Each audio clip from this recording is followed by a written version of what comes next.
Campeonato Brasileiro seguiu o seu curso e acabou, Mauro. Olha, o primeiro turno. Olha só. Finalmente acabou o primeiro turno. Você ainda lembra com esse empate quem é que foi o campeão do primeiro turno? Não, lembro sim. Ninguém deu mais bola para isso, né? O Jornal Lance que costuma dar um troféu, né? Tradicionalmente, já há muitos anos aí para quem ganha o primeiro turno. E ficou para o Botafogo, porque o Flamengo precisaria ganhar por 2 gols de diferença, para empataria em número de pontos, 41 acho que na época e tal, mas enfim, naquele momento. E o Flamengo, como empatou esse jogo, muito bom, então o Botafogo foi o campeão do primeiro turno. Então, para quem também, o Zupac falou que não é supersticioso e tal, mas muita gente é. O Birner é. Então, de 18 campeonatos de pontos corridos do jeito que é agora com o número de times, só 6 vezes quem ganhou o primeiro turno não ganhou o campeonato. Então o Botafogo já está num ponto aí mais positivo. Agora, esse jogo aí muito bom, acaba sendo definido primeiro por esse pênalti, né? Não foi muito questionado, não. No início ficou ali, bateu na mão, não bateu no braço do Thiago Maia e tal, mas foi no braço mesmo. E o Flamengo saiu na frente, 1-0 de novo. Ele assumiu a responsabilidade de bater o pênalti. Lembre-se que o Jéssica está aí como capitão, né? O Flamengo deu uma mesclada. Poupou o Gabigol, por exemplo. Deu um susto ontem. Tirou o Gabigol, mas deixou o Bruno Henrique, botou o Gerson. Enfim, também tem uma decisão no domingo. Estava correndo um risco também de perder alguém para essa decisão, mas enfim. Teve uma chance no segundo tempo de fazer 2-0. Mas no final foi o Inter que empatou e que deu um aperto para fazer 2-1, um aperto maior. Mas antes disso, teve sim o Flamengo a chance de fazer 2-0. Assim, muitas finalizações, isso muitas Flamengo, finalizações né? dos dois lados. Tem finalizado muitas vezes e demorado para conseguir fazer um gol, assim. Acho que até um ponto de atenção pensando na final da Copa do Brasil, porque o Gabriel não jogou a partida de ontem, né? Não começou a partida de ontem, mas o Flamengo, desde a lesão do Pedro, ele precisa de muitas finalizações para chegar ao gol. Então, ontem, de novo, poderia ter resolvido com 2-0 e acaba tomando um empate no final. Eu não gosto disso aí contra o Thiago Maia, não, coitado. Olha lá, cometeu o terceiro pênalti seguido. Realmente é ruim, né, para quem joga ali de volante e tal, porque ele vem numa fase até boa de fazer gols, de dar assistência. Este foi o gol perdido, que podia ter decidido o jogo a favor do Flamengo. Realmente a chance foi muito boa. Mas o Inter também teve lá a sua chance. A do Inter, a primeira começou com menos de 1 minuto de jogo e tal. O Inter podia ter saído na frente. O Varela tirou uma bola quase que da linha. Eu acho que foi um resultado, assim, justo pelo que os dois times mostraram. O Flamengo teve um pouco mais de posse de bola. O Inter em casa finalizou um pouco mais, não muitas vezes mais, mas finalizou mais vezes. E aí sai o gol, ó. Olha o passe que recebe o Ener Valencia, que estava, né, precisando fazer um gol decisivo, assim, para cair de novo nas graças da torcida. O Flamengo perde essa bola ali. Ele vinha jogando bem, aí perde a bola. Ó, que passe e que... Foi o Wanderson, né? É curioso porque tanto o Ener quanto o Wanderson estavam precisando de uma moral. Os dois estavam precisando de uma moral. E agora, depois do gol, a gente vai ver aí mais lances até do Inter lá. Que aí o Inter, né, na reta final, tentou dar aquele aperto. O Flamengo, claro, queria vencer para encostar um pouco mais, para ainda... Eu não digo para tentar pensar no título. O Flamengo tem que tentar ficar ali no G4, né?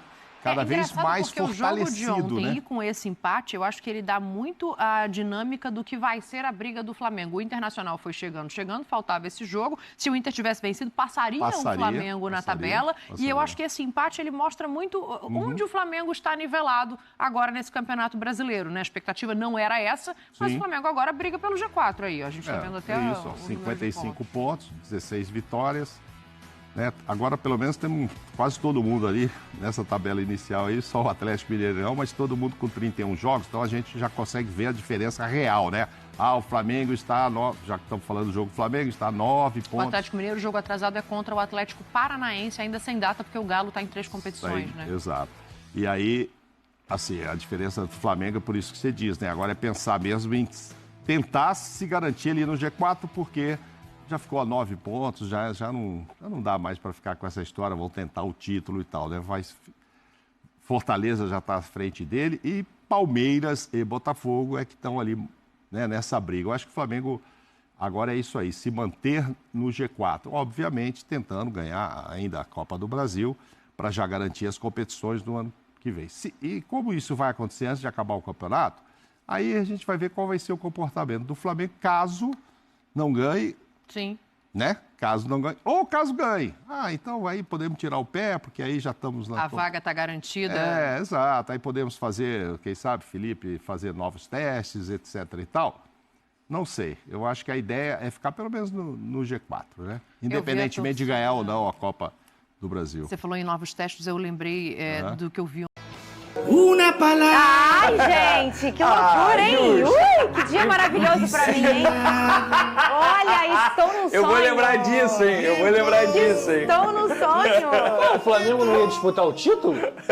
Tinha gente falando isso. Eu tô falando... Eu tô falando que o Flamengo não disputa o título do Campeonato Brasileiro, já há um tempão. Eu tô falando porque tocou essa música pra você. Mas é justa hoje? Eu não acho Justa, empate com gostinho de derrota. Sério mesmo, Pela Vene? forma como foi, pelo contexto da partida, óbvio, inclusive, eu até acertei o placar ontem, eu tava lá no barbeiro meu Jean, ele perguntou, quanto você acha? Eu falei, 1-1, só que eu não esperava que fosse ser desse jeito, então por isso que eu acho que foi com um empatezinho. É frustrante, né, Vene? Pô, você tomar um gol aos 43 minutos do segundo tempo, é frustrante pela forma como foi, diante de um adversário extremamente difícil, dentro da casa do adversário, casa cheia. O Internacional, por exemplo, nessa temporada só perdeu 2 jogos atuando no Beira-Rio. O Flamengo e o Internacional, a gente precisa dizer isso, jogaram muita bola ontem, protagonizaram uma das melhores partidas do Campeonato Brasileiro. Foi bom de ver. Também quero elogiar a arbitragem, tá? A gente sempre critica a arbitragem quando é necessário, mas a arbitragem ontem, eu não lembro o nome do árbitro, vou ser bem sincero, mas foi um árbitro que foi muito bem. Tem um novinho aí que tá sendo 28 bom. Anos. Falaram na transmissão ontem, 28 anos. Aqui agora. E de fato,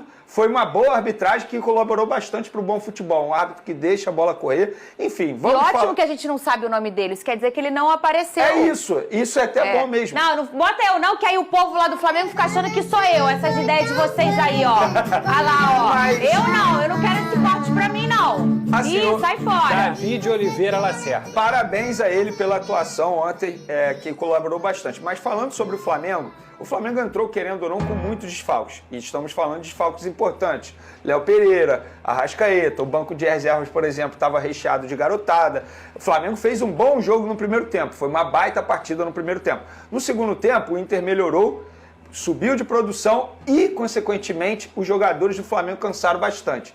E aí o técnico Felipe Luiz, na minha opinião, ele acabou pecando.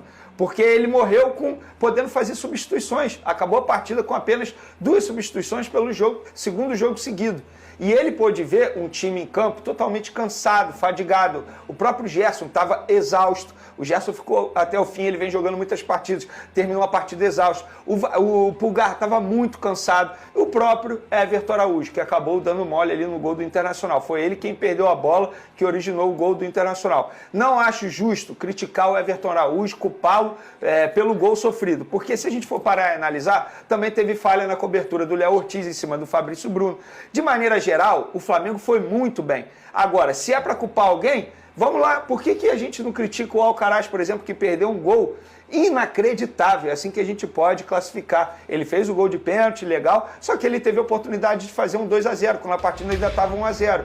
Então, assim, eu acho muito exagerado botar a culpa num garoto que estava fazendo uma ótima partida, só que ele estava muito cansado. Então, eu acho que o Felipe Luiz, ele é um jovem treinador, está aprendendo ainda, talvez ele tenha aprendido, que dessa vez ele errou, pelo menos na minha visão, embora na entrevista coletiva ele não classifique dessa maneira, mas eu acho que se ele pudesse fazer algo diferente no segundo tempo, eu acho que seria isso, fazer algumas substituições para poder dar um gás novo na equipe, porque eu acho que isso acabou pesando demais para o resultado final. E ele, o Felipe Luiz, o técnico, falou sobre ter feito apenas 2 substituições mesmo com o time cansado. Cadê? Uma decisão minha, porque eu acreditava que com as trocas que poderia baixar um pouco no quesito do nível. Achei corajoso, Pedrosa. E assim, o treinador faz as escolhas dele, muitas vezes, um pouco até intuitiva. Tá sentindo ali um momento, olha, se eu tirar agora uma peça ou outra, eu posso baixar um pouco essa energia que o jogo tá. Quem tá ali que sente a energia do jogo. E eu acho que ele foi por esse caminho, ô Pedrosa. Arriscou. Eu concordo com você, tá? Até porque do banco de reservas do Flamengo, talvez o único jogador que eu optaria era o Lohan, que eu acho que é um jogador que tem que ter um pouco mais de oportunidade nesse time do Flamengo. Agora, de resto, eu entendo o lado dele, porque o Internacional cresceu bastante no segundo tempo. O Internacional colocou em campo o Bruno Henrique, o Wanderson e o Ener Valencia. 3 jogadores de uma qualidade imensa, o que mostra também como esse elenco do Internacional é bom. E aí, no segundo tempo, obviamente, com o Flamengo na frente do placar, o Inter em casa teve um pouco mais de agressividade nessa bola. E aí eu entendi um pouco do Felipe Luiz só nesse sentido de não querer tirar o equilíbrio do Flamengo, porque o Flamengo estava fazendo um bom jogo, estava fazendo um jogo do tamanho do que a partida pedia. E ali, como o Vene falou, uma infelicidade do Everton Araújo, o Alan Patrick rouba a bola, mas também não classifico isso como um erro crucial, por quê? Porque é um erro do sistema defensivo inteiro. Ele perdeu a bola lá no meio campo, então a defesa tem que estar montada, a defesa tem que estar fazendo a cobertura decente, e isso é um erro de forma geral, não dá pra gente culpar só um jogador. E, cara, é isso, cara, o Flamengo foi punido por um time que é muito bom também. O Flamengo foi punido por uma equipe que tem qualidade imensa.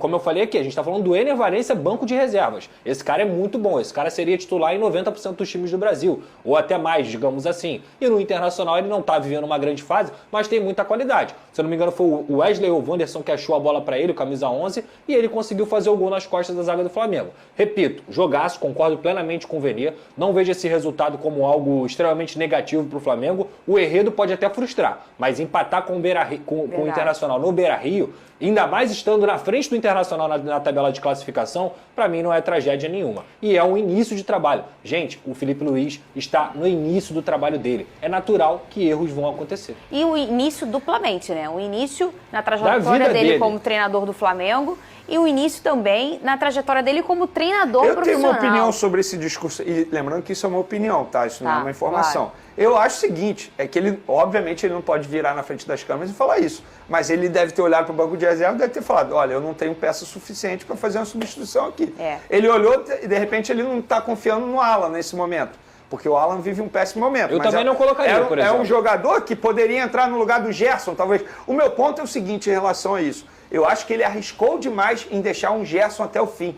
Porque a forma como o Gerson vem jogando, quantidade e qualidade durante muito tempo, eu acho que é arriscado demais. Tanto é que ele fez substituições, na minha visão, pensando já no jogo de domingo. Mas você sabe que ele tem um lastro físico aí que ele não faz... Ele deixou o Bruno Henrique até o fim, mesmo o Bruno Henrique não fazendo uma grande partida no segundo tempo. Por que ele deixou? Porque o Bruno Henrique não vai jogar no domingo, está suspenso. Aí ele opta por tirar o Gonzalo Plata. No meu pensamento, ele já fazendo essa projeção para domingo. Mas eu entendo também o Felipe Luiz, porém... Eu acho que ele arriscou demais e tanto é que o risco aí não valeu a pena. Também, Vene, o Gerson é um jogador que pode decidir a partida em um lance. Mesmo ele cansado. Mesmo ele cansado, ele pode achar uma bola. Mesmo ele cansado, ele pode achar um chute. Como contra o Atlético Paranaense.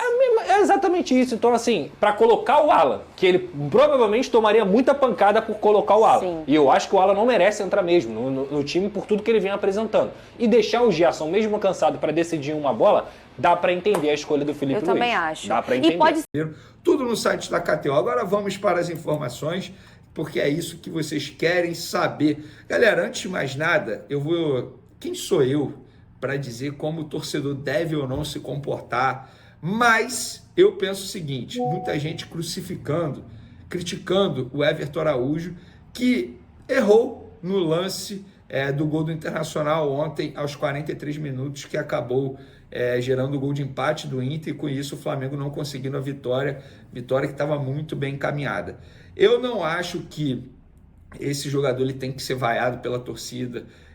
Isso aconteceu com o Lohan recentemente, um jogador que estava bem, fez umas partidas abaixo daquilo que ele pode apresentar, e aí foi vaiado no Maracanã. Gente, o Everton Araújo estava fazendo uma partidaça.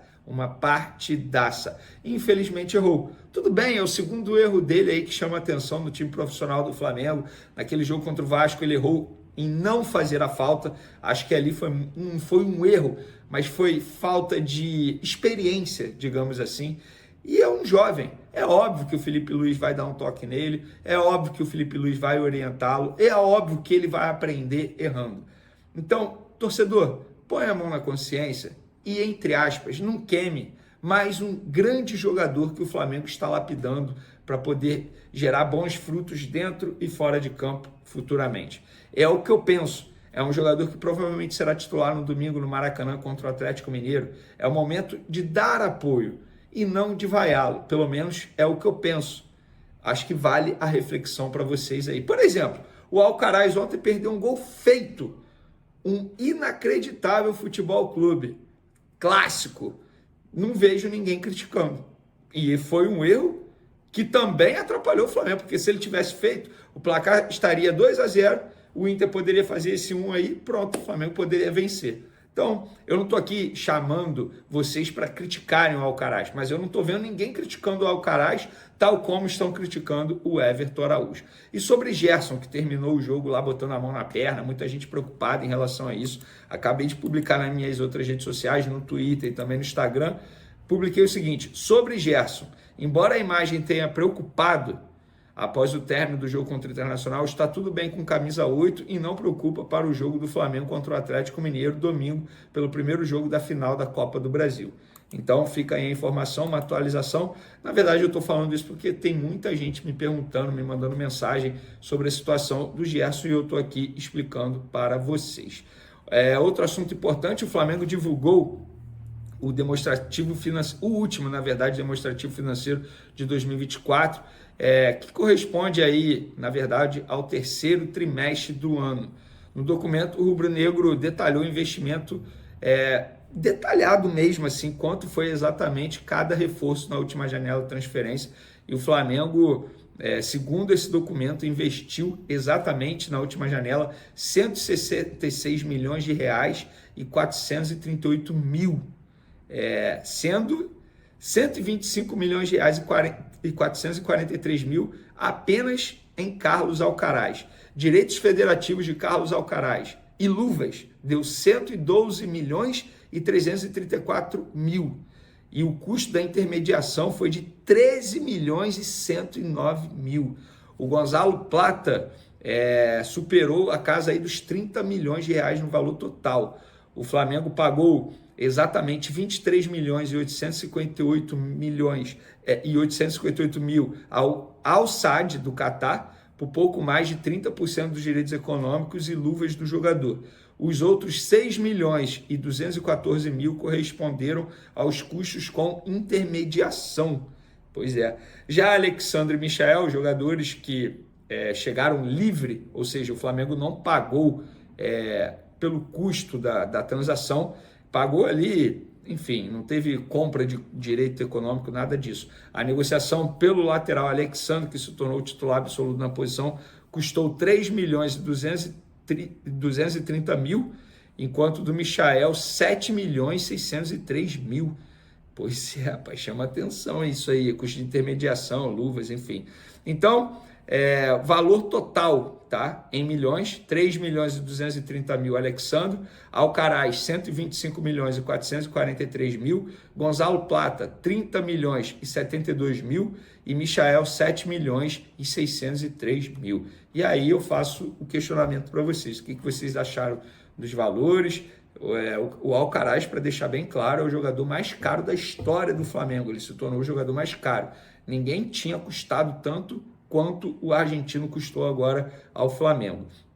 Me chama a atenção, vou ser bem sincero, e eu quero a opinião de vocês. Para finalizar nosso vídeo, galera, hoje, dia 31 de outubro, quinta-feira, a FIFA puniu o Corinthians com transfer ban após dívida aí de pouco mais de 6 milhões de reais em relação ao Balbuena, ex-zagueiro da equipe. O time paulista, portanto, não pode contratar jogadores até o início de 2026. E o Hugo Souza tem chance aí de voltar ao Flamengo a partir da próxima temporada.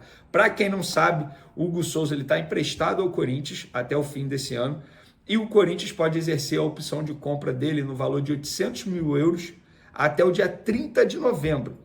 Com isso, 30 dias. E o Corinthians está enrolando já um tempão. Já poderia ter feito a aquisição do Hugo Souza de maneira à vista, tendo em vista que 800 mil euros, para quem não sabe, é um valor irrisório no futebol.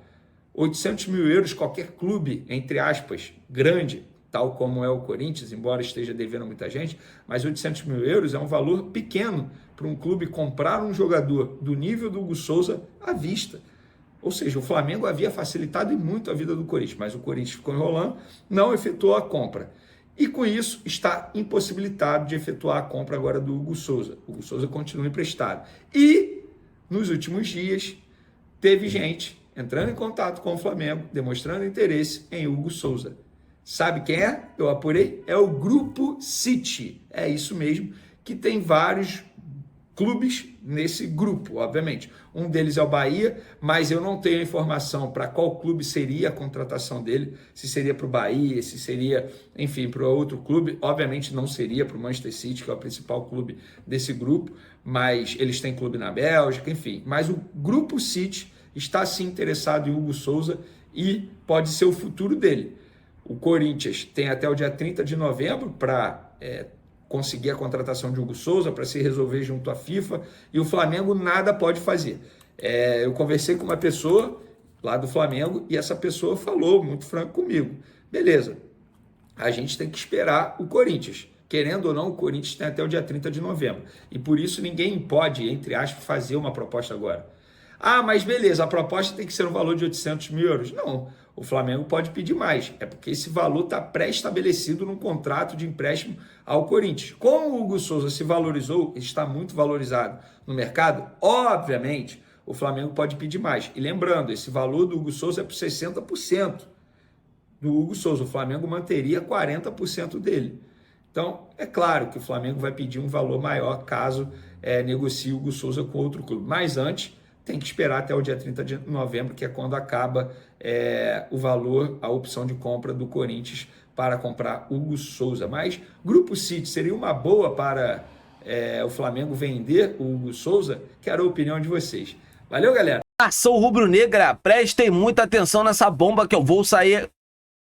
Nação rubro-negra, prestem muita atenção nessa bomba que eu vou trazer agora para vocês. O goleiro Hugo Souza pode estar retornando ao Flamengo a qualquer momento. Isso porque o Corinthians tomou o transfer ban, né? E não terá dinheiro para pagar o valor de 5 milhões de reais. Que situação delicada, né, do Corinthians. E sendo assim, o Grupo City quer a contratação do goleiro Hugo Souza e agora o Flamengo pretende vender o goleiro Hugo Souza por um valor ainda maior, né, do que já tinha oferecido ao Corinthians. Para mim, assim, eu acho esse retorno confirmando mesmo, o Hugo Souza retornando ao Flamengo é um retorno extraordinário, né? Vamos torcer para que o Hugo Souza consiga, né, ainda crescer com a camisa do Flamengo. Se não quiser ficar no Flamengo, que o Grupo City pague o valor digno que o Flamengo esteja pedindo pelo goleiro Hugo Souza, né? Então, assim, eu tô muito feliz. Vamos torcer para que ele realmente venha, né, e faça muito sucesso ou no Flamengo ou lá na Europa. E também quero trazer uma grande informação para vocês, dizendo que o Flamengo estaria interessado no